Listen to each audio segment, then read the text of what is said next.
Atari. Una marca que ha sido propiedad de múltiples empresas desde su creación en el año 1972, y lo primero en que pensamos de esa marca, es sobre la exitosa consola, la Atari 2600. La empresa fue fundada en los Estados Unidos por Nolan Bushnell y Ted Dabney. Atari puede ser considerada la fundadora de la industria del videojuego, gracias al juego llamado Pong, que fue la versión casera de Pong, que se conectaba a una televisión, y fue de las primeras consolas de videojuegos.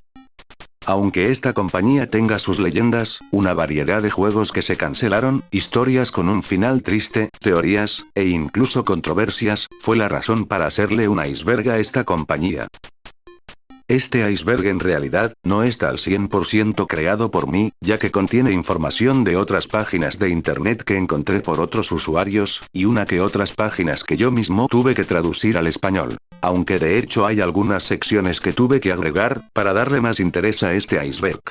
Saben que mi intención no es robar contenido, pero esto es solo por entretenimiento, y también para encargarme con el trabajo de la edición. El link del iceberg estará en la descripción de este video.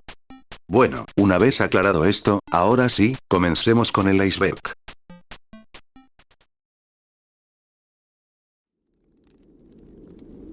Nivel 1.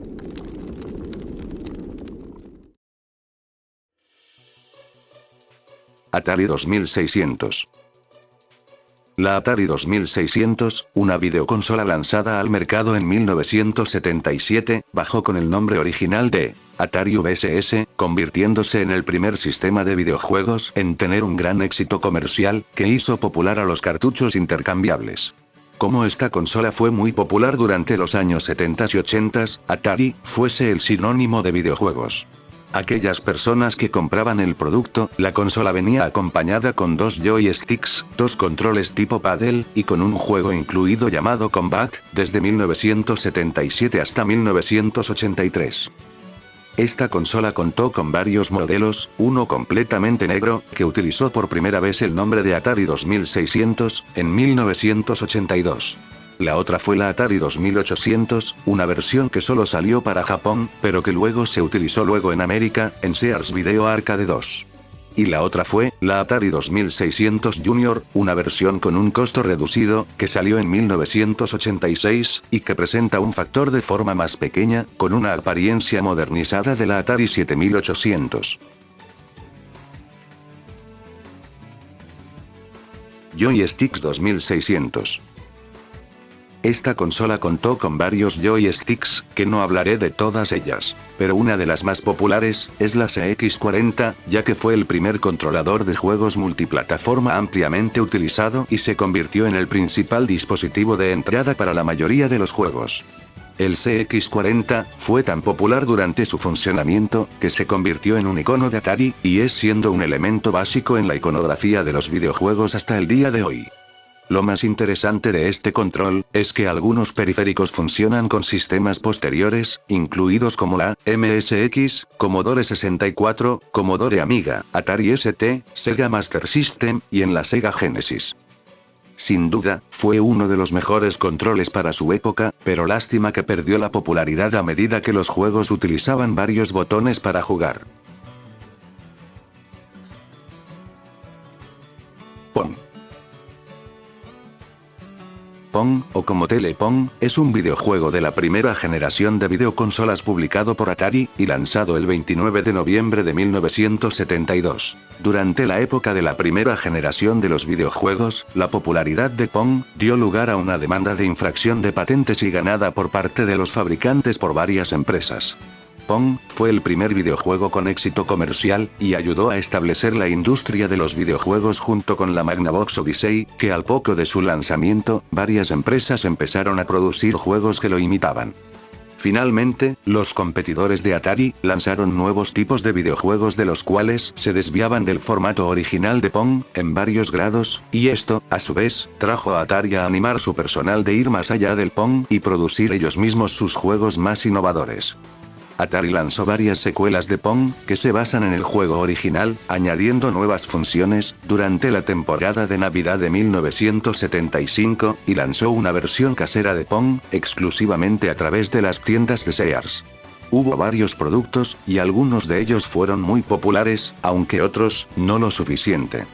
Al parecer todo lo que fuera tendencia por el gusto del público, Atari quería llamar la atención para crear sus productos a su manera, XD.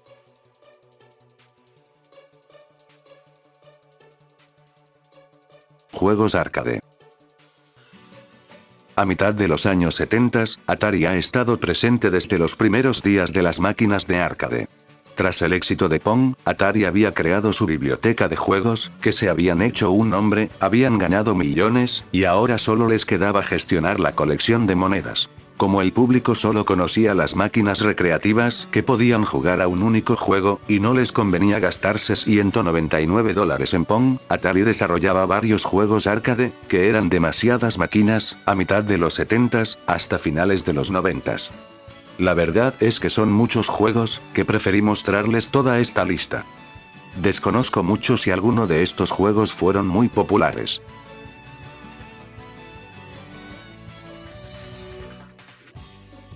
Nolan Bushnell. Nolan Bushnell es el fundador de Atari, y es uno de los pioneros de la industria de los videojuegos. Fue uno más de los muchos estudiantes de informática, que en los años 60 jugó al famoso juego, Space War, en uno de los ordenadores de mainframe, y Bushnell tenía la determinación de hacer un videojuego que pudiera ser jugado por cualquiera. En 1972, Nolan Bushnell y Ted Dabney fundaron Atari, y lo vieron todo claro, cuando asistieron a una feria informática, donde vieron el Magnavox Odyssey, por primera vez, y jugaron a la versión de ping pong. Fue en ese entonces, que en 1974, Bushnell y Atari decidieron hacer una versión de Pong para el entorno doméstico, gracias a un acuerdo de marketing y distribución con Sears, que gracias a ello, las ventas de Pong despegaron en 1975. Actualmente, Nolan Bushnell se dedica íntegramente a otras compañías actuales, ya que ha sido durante las últimas 3 décadas, el creador de numerosas empresas. Por ello, algunas personas también lo consideran como el padre de los videojuegos. Tienes mi respeto, Stark.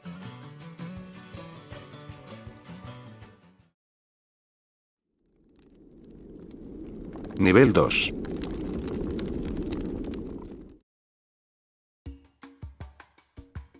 Atari Flashback.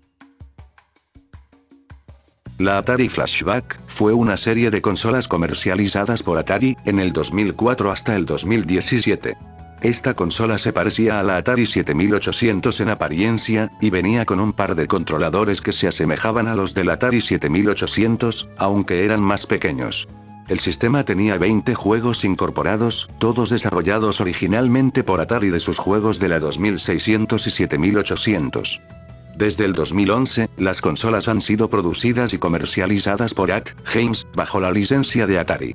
Estas consolas son versiones plug y play, de las clásicas consolas de la Atari 2600, y Atari 7800, que en lugar de usar cartuchos ROM, llevan los juegos integrados.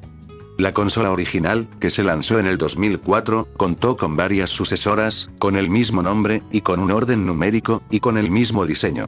Cada sucesora incluía, ya sea nuevos juegos, joysticks inalámbricos, HDMI, controles paddle cableados, etc. En total hay más de 9 o menos de estas consolas, y también contó con una versión portable. Sobre sus ventas, en una entrevista se reveló que la Atari Flashback 2 lo hizo excepcionalmente bien, vendiendo más de 860.000 unidades. Ahora ya entiendo el por qué Nintendo y Sony decidieron sacar sus propias versiones clásicas de sus consolas, ya que Atari los había inspirado, XD.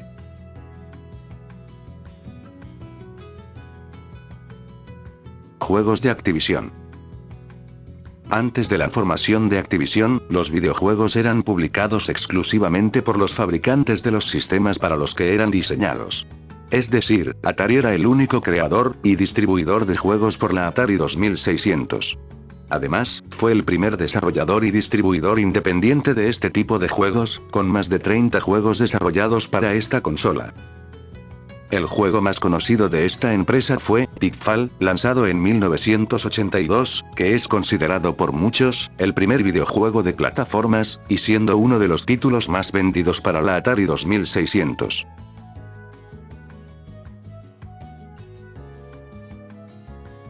Trackball. ¿Recuerdas que había mencionado en que Atari había fabricado muchos controles para sus consolas?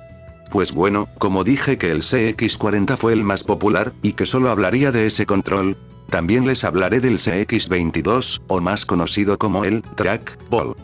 El Trackball, para aquellos que no lo conozcan, es un dispositivo apuntador estacionario, compuesto por una bola incrustada en un receptáculo que contiene sensores que detectan la rotación de la bola en dos ejes. Al girar la bola con el pulgar, los dedos, o la palma de la mano, el usuario puede mover el cursor mientras utiliza los demás dedos para controlar otros botones del dispositivo.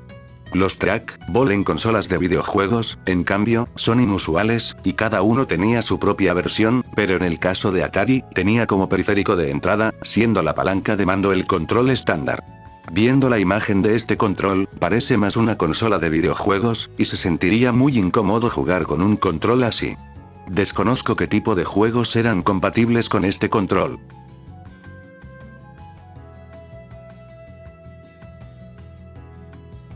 Pac-Man. En 1982, Atari lanzó una conversión de Pac-Man, el exitoso arcade perteneciente a Namco, para su Atari 2600. Como en la versión original, el jugador controla al personaje principal con un joystick, y el objetivo consiste en atravesar un laberinto comiendo todos los puntos que se encuentran en él, mientras se evita a 4 fantasmas. Mientras que la conversión vendió 7 millones de copias, y es el juego mejor vendido para Atari 2600, así como el videojuego de sobremesa mejor vendido por aquel entonces, fue duramente criticado. Los críticos compararon negativamente la conversión respecto al juego original, criticando el aspecto audiovisual y el modo de juego, y dichas críticas se centraron en las diferencias con el arcade, que los hechos que hicieron fue que los compradores devolvieran el juego en grandes cantidades. Lamentablemente, esto llevó a una crisis para Atari, que esto lo hablaré más adelante con los siguientes niveles de este iceberg.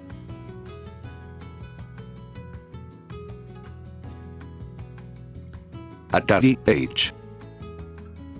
Atari Age fue una revista distribuida a los miembros del Atari Club desde 1982 hasta 1984. Fue publicada por el Club de Atari, una subsidiaria de Atari. La revista solo cubría productos y eventos de Atari, ofreciendo ofertas exclusivas a sus lectores, para crear lealtad a la marca, promocionando los productos Atari de una manera no objetiva. El primer número de la revista fue entre mayo o junio de 1982, y dejó de publicarse en 1984, después de que Warner Communications vendiera la división de consumo de Atari. La revista tenía su sede en Filadelfia, y el total de números, se estima que solo se publicaron 11 números. Esto me hace recordar a las revistas de Club Nintendo, que aún las sigo recordando con mucho cariño, cuando las revistas estaban de moda. Ya es hora de deprimirse.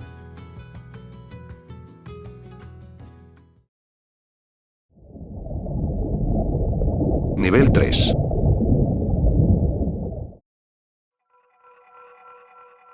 Huevo de Pascua en Adventure. Adventure, o Aventura en español, es un videojuego del año 1979 para la videoconsola de Atari 2600. En el juego, el jugador controla a un avatar cuadrado, cuya misión es cazar un entorno de mundo abierto de un cáliz mágico oculto, para devolverlo en el castillo amarillo. El mundo del juego también está poblado por enemigos errantes, como los dragones, que pueden comerse al avatar, y un murciélago, que roba y esconde objetos aleatoriamente por el mundo del juego. El desarrollador, Warren Robinet, tardó aproximadamente un año en diseñar y programar el juego, tiempo durante el cual tuvo que superar diversas limitaciones técnicas del hardware de la consola. En este juego, contenía una habitación secreta, que servía para atribuirle el mérito de la creación del juego, debido a que Robinet se sentía frustrado, porque no se le reconocía en los juegos que diseñaba para Atari, y fue la razón de añadir su propio nombre en una habitación oculta, dando así el primer huevo de Pascua en los videojuegos.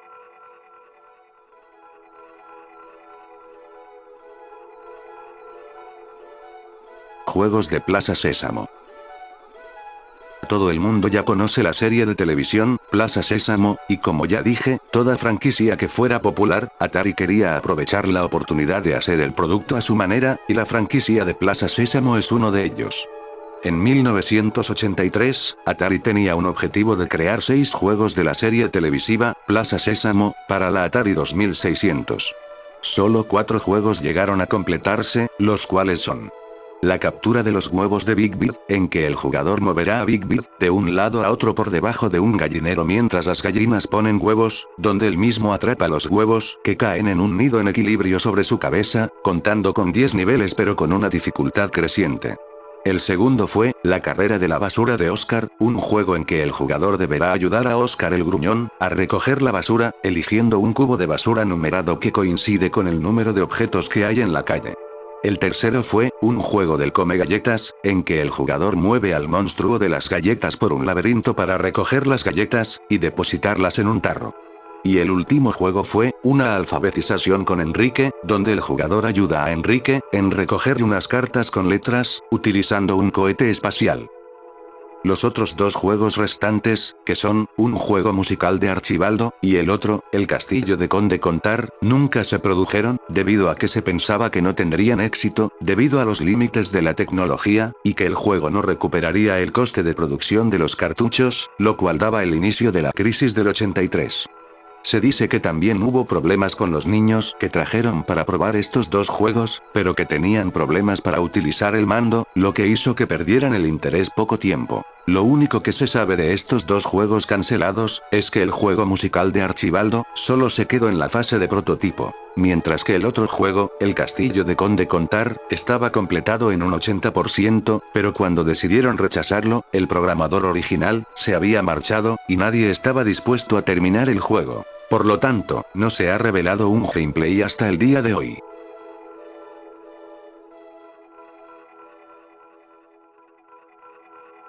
Atari 5200. La Atari 5200, una consola sucesora de la Atari 2600, que se trataba de una versión mejorada de la anterior, con un chip de gráficos mejorados, hasta el punto que es prácticamente igual que los arcades de la época. Fue lanzada al mercado en 1982, que ofrecía gráficas mejoradas, que se trataba de una computadora con 16K de RAM, diseñada específicamente para juegos de alta calidad, y varias características que no podían encontrarse en ninguna otra videoconsola de su tiempo. Aunque el Atari 5200 disfrutó de cierto éxito en sus comienzos, el público nunca llegó a entusiasmarse, y la gran crisis de los videojuegos de 1983 ayudó a sellar su destino al igual que el del resto de los sistemas de videojuegos caseros. Este control que están viendo, parecerá una broma, pero fue real, clasificado como uno de los peores controladores de los videojuegos, criticándolo en que muchos juegos fueran casi imposibles de jugar. Por todo esto, al año 2022, es una de las consolas muy buscadas entre los coleccionistas con precios casi altos.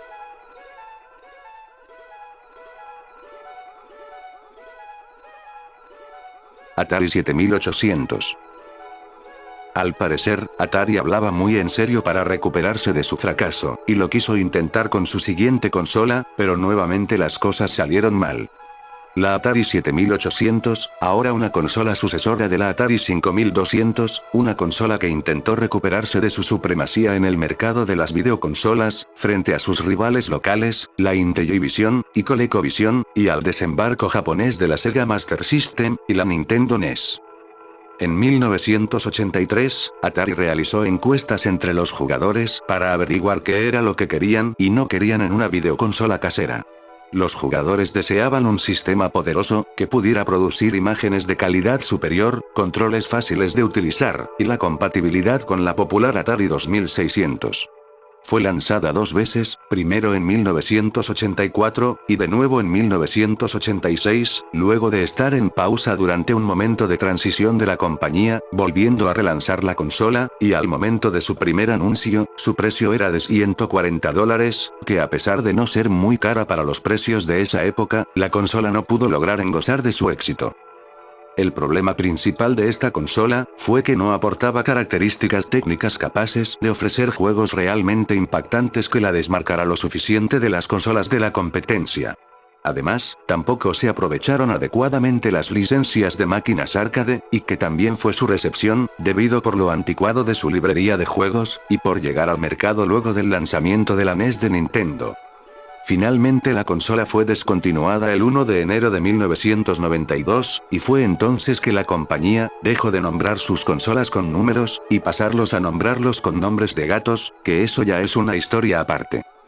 Un dato extra, es que cuando la Atari 7800 se encontraba en desarrollo, Nintendo le solicitó a Atari que fuera la distribuidora de la Famicom en Estados Unidos, pero Atari se negó rotundamente, porque no les parecía que los controladores de la NES fueran adecuados, al carecer de los joysticks, y fue entonces que Nintendo decidió lanzar por su propia cuenta, la Nintendo NES, que acabaría siendo la dueña del mercado.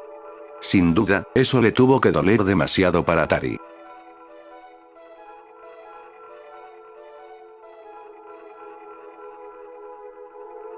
Juegos dobles.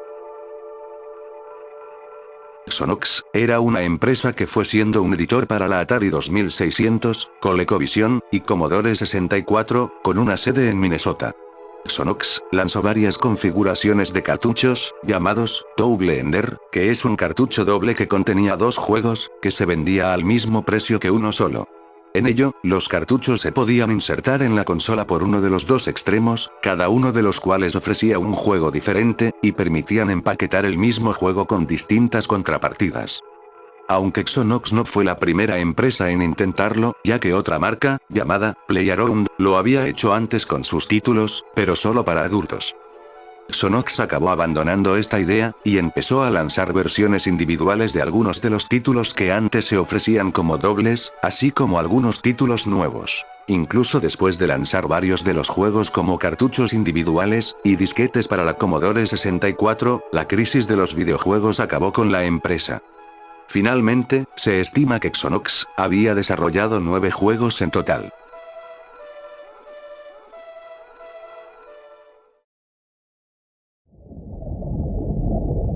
Nivel 4.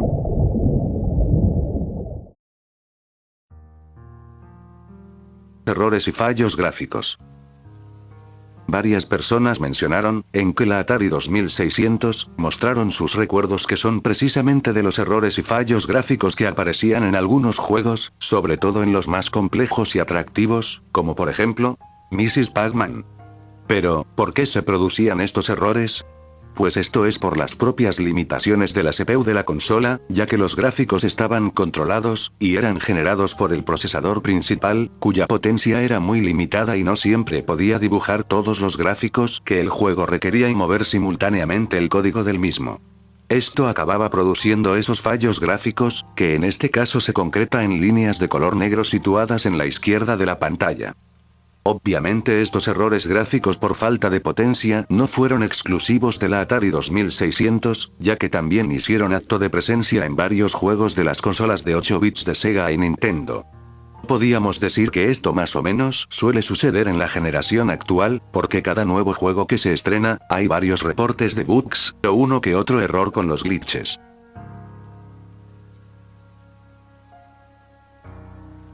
Juegos ports.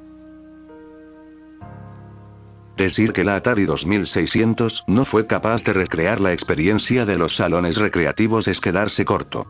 La consola doméstica más popular de a principios de los 80s, se vio ampliamente superada por los juegos de monedas, mientras la ColecoVision se ganaba su reputación por albergar adaptaciones arcade, tan notables como Donkey Kong y Saxon, mientras que la 2600 trajo una de las peores versiones de Pac-Man jamás vistas, y no solo eso, sino otros juegos ports de Atari fueron tan mal recibidos y criticados, como por ejemplo, Donkey Kong, Burger Time, Defender, Donkey Kong Jr., Double Dragon, Qbert, Reactor, entre otros. Y es por eso, que la insatisfacción de los clientes con Atari, fuera una de las causas de la caída masiva del mercado de los videojuegos en 1983.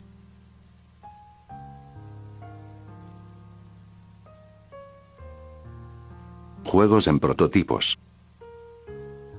A pesar de su popularidad, la 2600 tuvo momentos desastrosos, ya que con la crisis del 83, produjo una gran cantidad de juegos cancelados, y algunos de ellos, no llegaron a completarse, desde demos no jugables, hasta juegos terminados listos para su lanzamiento. Varios juegos de Atari quedaron solo en su fase de prototipo, y se sabe que estos causan bastante controversia, ya que muchos siguen sin publicarse. El debate gira en torno, si los coleccionistas tienen la obligación de hacerlos públicos los archivos ROM de los juegos que aún no han salido a la venta, o si tienen derecho a mantenerlos en privado. Se estima que en total de estos prototipos, fueron más de 30 o 40 juegos.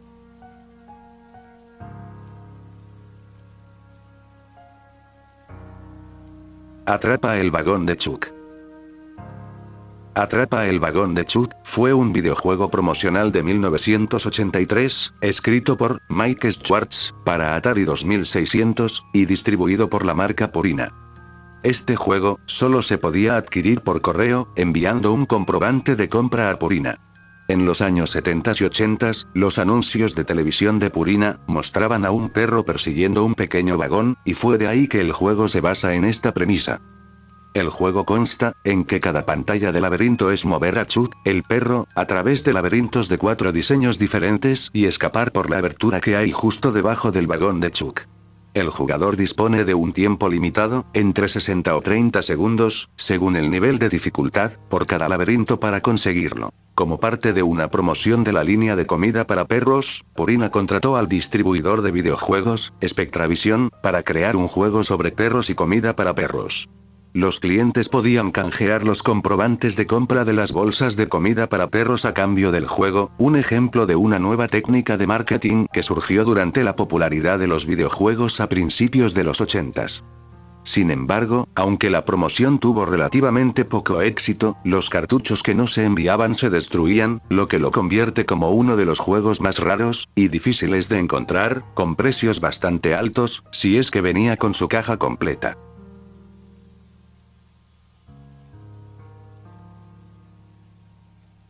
Atari en la ColecoVision. ¿Alguna vez te imaginaste si la Xbox Series X pudiera correr los juegos de la PlayStation 5? Esto obviamente traería muchas quejas a los fans y demandas, pero aunque no lo creas, una marca obtuvo su valentía de hacerlo. En 1982 ocurrió un caso que nadie se lo podía esperar. La ColecoVision, uno de los competidores de la Atari 2600, promocionó una ampliación llamada Expansion Module, que permite a la ColecoVision utilizar cartuchos de la Atari 2600. Sonará una broma, pero fue real. Funcionalmente, esto le dio a la ColecoVision la mayor biblioteca de software de cualquier consola de su tiempo, pero esto obviamente trajo las demandas por Atari. Y es que, aunque suene, entre comillas, un milagro, Atari pierde la demanda, porque la consola estaba fabricada con componentes comunes, que no eran diseñados por Atari. Así que la ColecoVision logró el mayor catálogo, en que ninguna consola había tenido hasta entonces, y además consiguió hacerlo de una forma legal. Finalmente, en vista de su victoria, Coleco volvió a hacer gala de muy poco respeto por los derechos de autor, y lanzó un clon similar a la Atari 2600, llamado Coleco Gemini. Y ahora dime, ¿tú crees que alguna compañía como Nintendo, o Microsoft, estén dispuestos a hacer una arriesgada jugada así?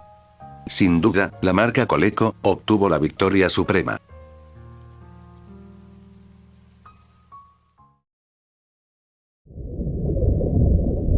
Nivel 5.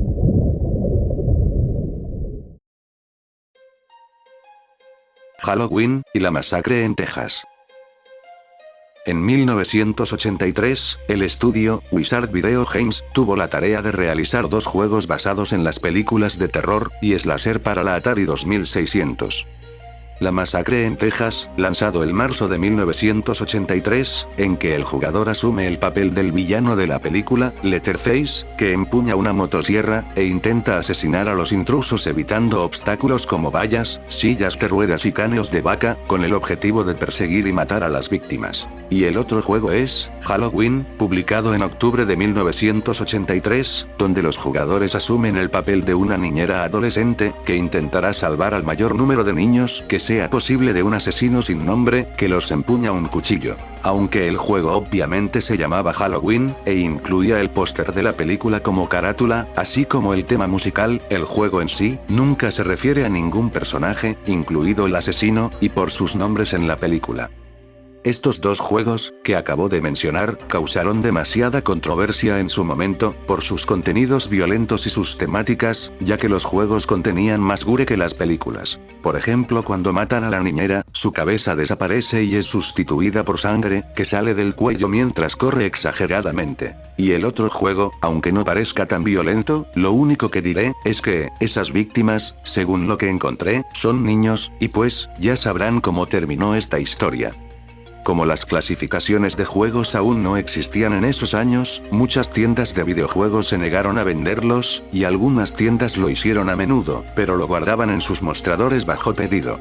Ambos juegos llevaron a Wizard Video Games a la quiebra, mientras aún liquidaban su mercancía, ya que algunas copias de los dos juegos se enviaban, y se vendían sin etiqueta, o con una simple pegatina blanca con el título del juego, escrito a mano para reducir los costos.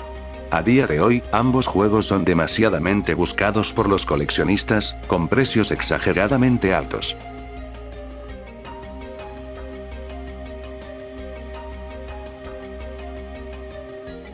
Garfield. Garfield, un juego inacabado que se desarrolló para la Atari 2600, basado en el popular cómic del mismo nombre. Después de la crisis del 83, Atari decidió dejar de desarrollar juegos que no creía que fueran a venderse en grandes cantidades, y echaron un vistazo a un juego de Garfield, pero decidieron que no querían pagar los elevados precios de los derechos de autor a su propio creador del cómic, por lo que el juego fue cancelado. Según uno de los programadores, el juego aún necesitaba entre 2 y 3 meses de trabajo antes de que estuviera terminado, e iba a tener cientos de pantallas y probablemente habría sido el mayor juego de Atari hasta la fecha. Y sí, finalmente apareció, cuando Jim Davis, creador de Garfield, le dio permiso al programador para distribuir el ROM. El juego gira en torno a Garfield, intentando encontrar a Normal, mientras evita a Odie. El jugador deberá controlar al gato naranja, donde empieza saltando alrededor de las vallas, y comiendo hamburguesas. Luego, debe cruzar la parte superior del techo para llegar al otro lado del patio, pero debe tener cuidado con Odie, que le gusta acercarse sigilosamente al gato desprevenido. Debe saltar por encima de una perrera llena de odis, y tratar de esquivar las macetas, y por último, tiene que rescatar a Normal, que está colgado del borde del tejado. Debido a que el juego está inacabado, se vuelve a empezar con las pantallas en un orden diferente. Lo más interesante de este juego, es que, el 7 de mayo del 2020, el músico Nicky Flowers, retransmitió en Twitch, estableciendo un gran récord mundial de puntuación, que ahora mismo estás viendo en pantalla. Es verdad, las personas afirmaron que es la puntuación más alta registrada en cualquier videojuego de la historia.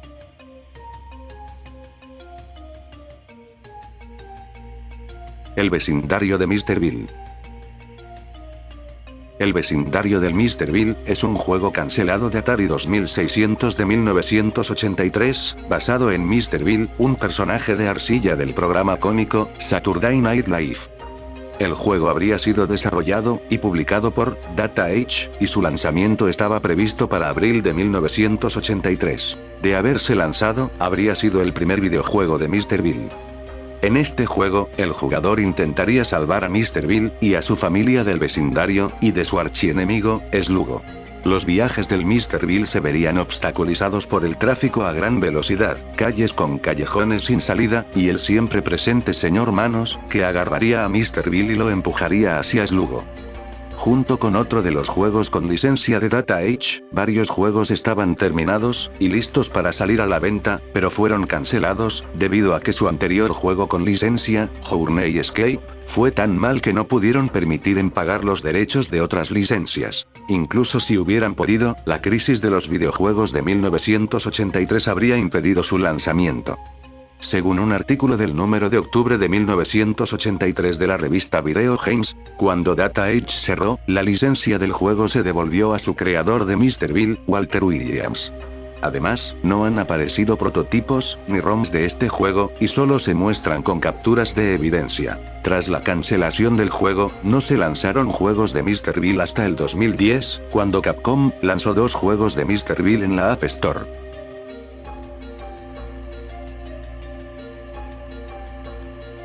La Pantera Rosa.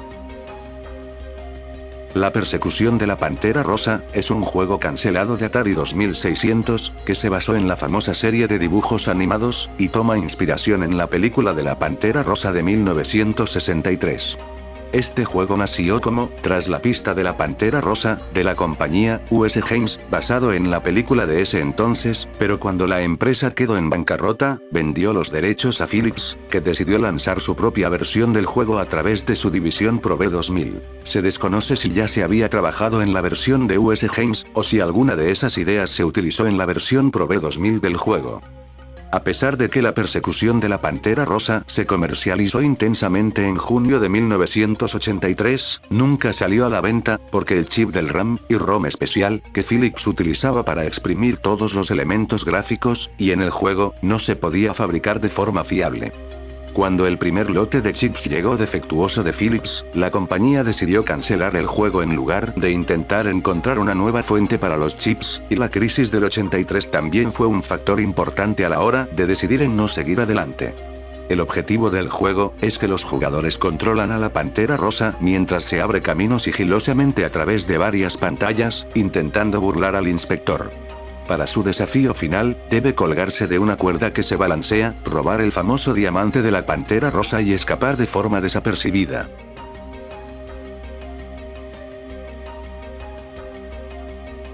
Juegos de Atari, para adultos. No hablaré mucho sobre este tema, pero al menos quiero contarles un poco sobre este tipo de juegos que llegaron a publicarse, y también, para no recibir lloriqueos por parte de YouTube.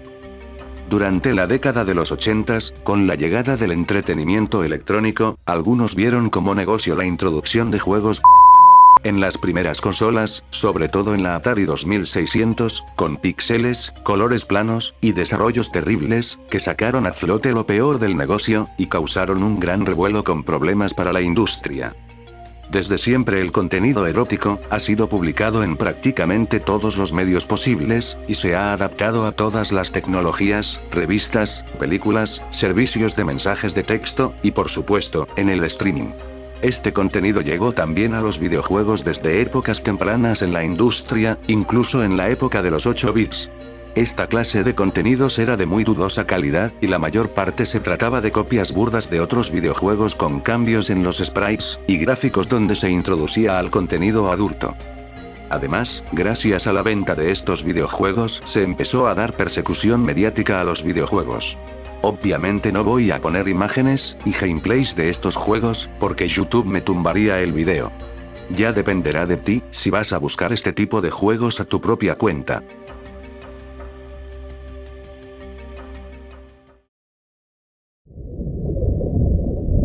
Nivel 6.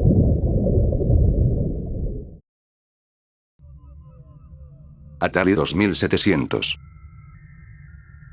Si tenemos la Atari 2600, y la Atari 2800, ¿qué pasó con la Atari 2700?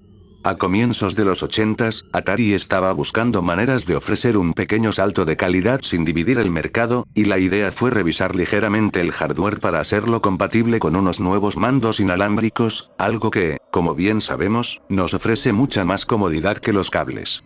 La Atari 2700, también como la Atari Control Remoto, fue un prototipo de consola de videojuego, desarrollada para ser una versión de control inalámbrica de su predecesora. La consola estaba planeada para ser lanzada en 1981, y el desarrollo avanzó bastante bien, e incluso se publicaron anuncios en las revistas de la época. Pero el sistema nunca se puso en producción en masa, aunque no está claro cuántos de estos sistemas existen, y uno de los ex empleados de la empresa declaró que se hicieron al menos 12 consolas. ¿Pero por qué la consola se canceló? ¿Qué pasó entonces, para que se cancelara una revisión tan sencilla? Aunque la principal idea fue innovación para el 2700, fue por los controles inalámbricos, los que causaron que la consola se cancelara antes del lanzamiento. Específicamente, los controles inalámbricos tenían un radio de trabajo de aproximadamente 1000 pies, pero no había ningún mecanismo para emparejar un número determinado de controles en una consola específica, lo que significaba que los controles de cualquier 2700 podrían afectar involuntariamente a otras consolas cercanas. Además, los controles se basaron en el diseño de los abridores de puertas de garaje, lo que generó la preocupación de que pudieran confundir las señales accidentalmente con otros dispositivos controlados a distancia. Hay varios prototipos en manos de coleccionistas, incluyendo uno que se encontraron en una tienda de segunda mano de California, por el 2017, vendiéndose a más de $3.000 o $5.000. A día de hoy, es una de las consolas muy difíciles de encontrar, ya que fue retirado en los comercios electrónicos, como en la página eBay.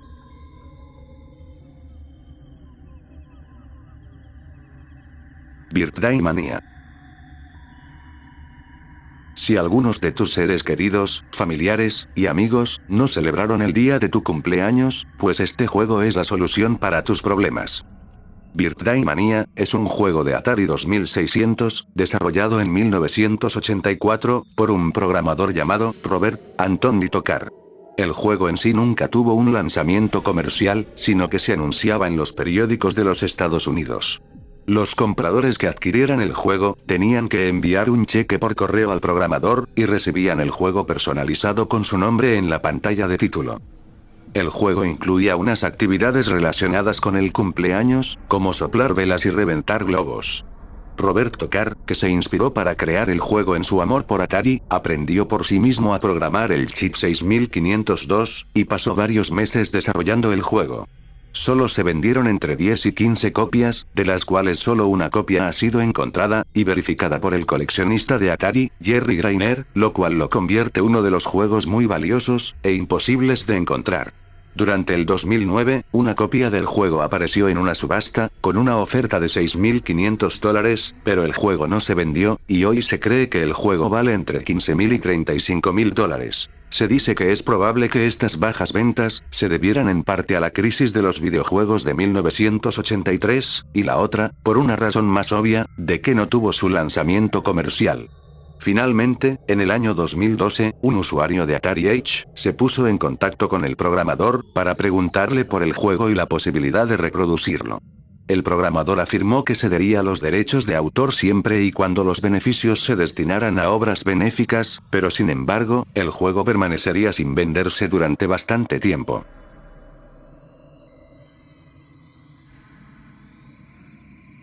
$128 juegos incluidos.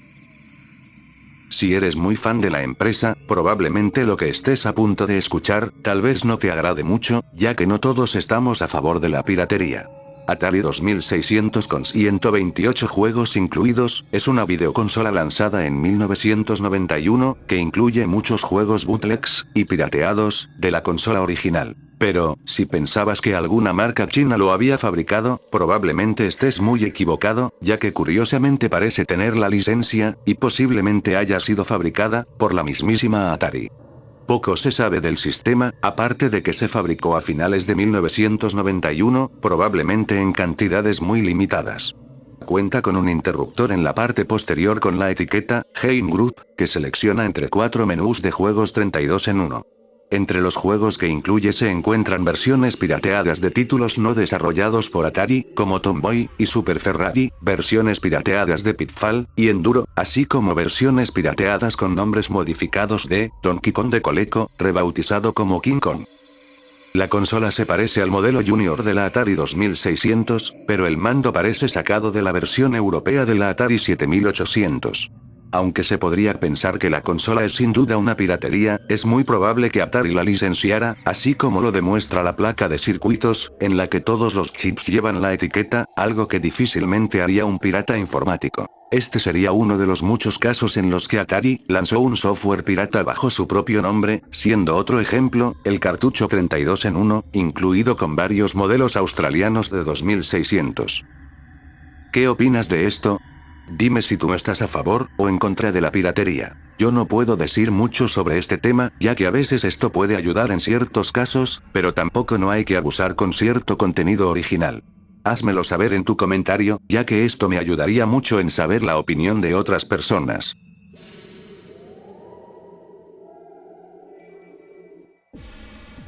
Juegos perdidos. Los fracasos hacia Atari se vieron agravados por los negocios a partir de 1981. Confiada en sus fuertes ventas, la empresa había dicho a sus distribuidores que hicieran sus pedidos de 1982 de una sola vez. Sin embargo, las ventas de videojuegos en 1982 se habían ralentizado, y los distribuidores que habían hecho pedidos masivos con la expectativa de un alto volumen de ventas, se vieron obligados a devolver a Atari grandes cantidades de existencias sin vender. Como resultado, la empresa pronto se encontró en posesión de varios millones de cartuchos de videojuegos esencialmente inútiles, que sería totalmente incapaz de venderlos. Como la crisis del 83 estaba por dar inicios, Atari dio la orden en cancelar y rechazar varios juegos que ya estaban por terminarse, juegos que ya tenían un desarrollo avanzado, y juegos que estaban para iniciar su desarrollo. Atari tuvo un catálogo de muchos juegos perdidos en sus sistemas que nunca llegaron a ver la luz, y que algunos ya son lost media, y prácticamente no se supo nada de ellos. Se estima que fueron más de 50 juegos cancelados en total. La verdad, me siento un poco mal por esta empresa, pero esto todavía no termina aquí, ya que lo que viene a continuación, no será nada bueno.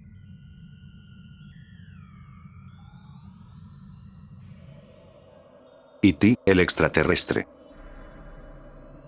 Ya todos conocemos que, E.T., el extraterrestre, para la Atari 2600, es uno de los peores juegos de la historia. Sé que muchos ya lo conocen, pero aún así quise meterlo en este iceberg, para darle más interés. El juego, obviamente está basado en la película homónima con el mismo nombre, y fue diseñado por Howard Scott, pero solo dando 4 semanas para desarrollar el juego a tiempo, ya que las negociaciones para hacerse con los derechos del juego terminaron en julio del 82, y con el objetivo de vender los cartuchos, antes para las fiestas navideñas de ese mismo año. Como resultado, el juego no pasó todos los controles de calidad, por ejemplo, hacer una prueba previa con usuarios, quedando el juego con algunos errores de programación, lo que provocó las bajas ventas del juego. ¿Y qué decir sobre la recepción? Pues bueno, como dije, E.T., el extraterrestre, es citado frecuentemente como uno de los factores de las grandes pérdidas que Atari presentó en 1983 y 1984, con un gran fracaso comercial del juego, y los resultados fiscales de Atari son frecuentemente mencionados como uno de los factores de la crisis del videojuego de 1983, y siendo uno de los factores que llevaron a la bancarrota de Atari, que registró unas pérdidas de $536 millones, que causó su división y venta por parte de Warner Communications en 1984. El objetivo del juego es dirigir al protagonista por varias pantallas para coleccionar 3 objetos de un teléfono interplanetario, que le permitirá llamar a su planeta de origen. No fue hasta casi 31 años después de este suceso, que dio vida a una leyenda urbana, ya que un equipo de investigadores se desplazaron en el desierto de Nuevo México, para comprobar si era cierto, y efectivamente, al remover la tierra de la zona, encontraron cientos de cartuchos de E.T., el extraterrestre, junto a todos los demás productos que enterró en su día Atari. Si quieres saber más del contexto de esta historia, te recomiendo mucho ver este video, ya que decenas de medios de comunicación del mundo del videojuego estaban presentes cuando los investigadores mostraron los cartuchos, para asombro de todos, desmintiendo así uno de los mitos más famosos de la historia de los videojuegos. Oh, casi lo olvido, como también es un juego valioso para los coleccionistas, era de suponerse que los precios estarían extremadamente elevados, con una enorme cantidad de $50 millones.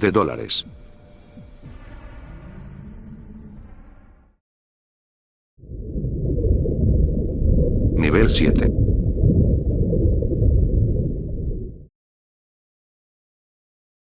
$1983. Si llegaste al final de este iceberg, ya sabrás que en los niveles anteriores, mencionaba sobre la crisis de 1983. Bueno, a lo largo de cada sección que mencione de este tema, retomaré un poco más, sobre las grandes pérdidas que Atari tuvo que hacer. La crisis del videojuego de 1983, también conocida como el debacle de Atari, fue un evento recesivo en la industria de los videojuegos, que dio fin a lo que se considera la segunda generación de videoconsolas en Estados Unidos. Cuando la crisis comenzó, varias marcas que producían videojuegos, y dedicadas a la producción de ordenadores domésticos, y videoconsolas, se fueron a la quiebra. Esta crisis fue atribuida a varios factores, incluyendo la saturación de mercado en el número de consolas de videojuegos y juegos disponibles de la época, muchos de los cuales eran de baja calidad, así como también la pérdida de interés en los juegos de consolas en favor de los ordenadores personales. La crisis duró aproximadamente 2 años, llegando incluso a sembrar numerosas dudas sobre la viabilidad a largo plazo de la industria de los videojuegos. Con el paso del tiempo, el sector de los videojuegos en Estados Unidos consiguió recuperar la estabilidad que había perdido en los últimos años, entre otras cosas. No fue hasta el año 1985, cuando la empresa Nintendo lanzó su consola, hacia los Estados Unidos, la Nintendo NES, dando un gran éxito comercial de masas en 1987, y contribuyó a revitalizar de forma significativa la industria estadounidense de los videojuegos, la cual había sufrido previamente un debacle financiero, que ocasionó que varias empresas especializadas quebraran, además de establecer el nivel estándar para consolas posteriores en aspectos primordiales como el diseño de cada juego, y planteamiento de los mandos. Así que démosle las enormes gracias a Nintendo, ya que su consola logró triunfar en lo que todos veían como un mercado sin futuro, introduciendo nuevos valores que a la fecha, se mantienen como pilares de una industria que en la actualidad es referente cultural y comercial en prácticamente todos los países del mundo. Te quiero mucho, Nintendo.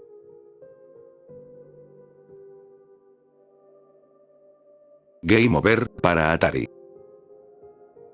Después de ya todo lo visto en este iceberg, que puede estar en el final. Bueno, ya para dar cierre a este video, quiero dar unas palabras hacia esta compañía, ya que es imposible que en la actualidad, Atari regrese a la industria de los videojuegos, con un producto de forma exitosa. Atari fue el éxito de las empresas, en que pudo verse empañado por las ansias del crecimiento, y el aumento de las ventas. Con toda muy buenas recepciones, y que con una recaudación global que superó con creces el presupuesto inicial, Atari apuntaba a que sus ideas podían ser un éxito, con tal producto para hacerlo a su manera. Pero, ¿qué fue lo que comenzó a construir un camino de tropiezos? Pues bueno, el juego de E.T., el extraterrestre, fue la razón, y estaba lejos de ser eso. Si la película es una aventura de ciencia ficción sin disparos, ni nada acostumbrado en el período, el videojuego tampoco podía serlo, dando el gran declive hacia la empresa. Por más que Atari intentó recuperarse de sus fracasos, nunca pudo lograrlo, ya que la mayoría de sus productos que fue sacando con el paso del tiempo, jamás pudo lograr llamar la atención de los usuarios, ya que nuevas marcas se iban apoderando en el mercado de los videojuegos. Fue entonces, que en 1993, Atari lanzó su última nueva consola, la Atari Jaguar, ya que este último esfuerzo de la compañía, para hacerse con un sitio en el mercado de consolas, había fallado por el escaso repertorio de juegos, y por la baja calidad que ofrecían, en no mostrar la verdadera capacidad de la consola. La marca como tal, todavía existe el día de hoy, sacando consolas clásicas de su Atari 2600, pero nada que ver con lo que fue en su grande y glorioso pasado a finales de los 70s. Así que, esperemos que a Atari le vaya muy bien en algún futuro, lejano o cercano, si es que aún tienen la confianza de competir en la industria de los videojuegos. Por cierto, antes de terminar, te recomiendo ver mucho este documental, ya que es muy entretenido, porque narra sobre el curiosísimo caso del videojuego de E.T., el extraterrestre, y también ofrece un ágil repaso al auge y caída de la compañía del título.